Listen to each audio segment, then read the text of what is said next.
Послание от висшите сили с една карта от големите аркани от моето прекрасно ново тесте.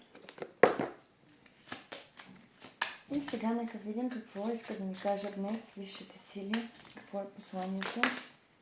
Картата сама си изкочи. Темперанс.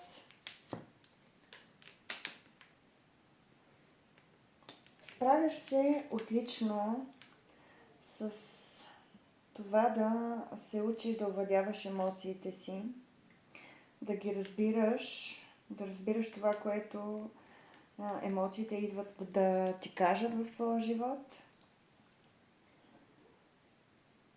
Учиш се на нови навици, на търпение, но вижте сили ти казват, продължавай в същия дух. Много скоро ще имаш успех. Ти си защитен, закрилян си.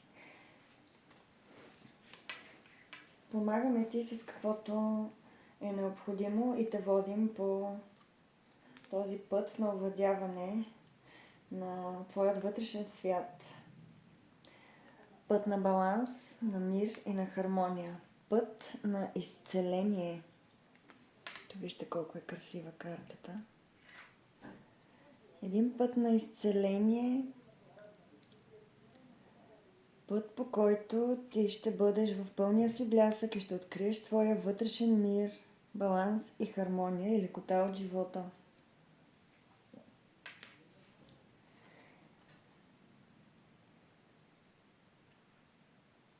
Посланието на картата е да улавяш своите емоции, да ги валидираш и да се умееш да разбереш какво точно иска да ти покаже тази емоция в теб. Какво е нужно да разбереш и да отработиш в себе си, за да влезеш в този баланс и тази хармония и да напълниш своята чаша с любовта. Имаш божествена защита, воден си, пазен си, така че продължавай с постоянство, стабилност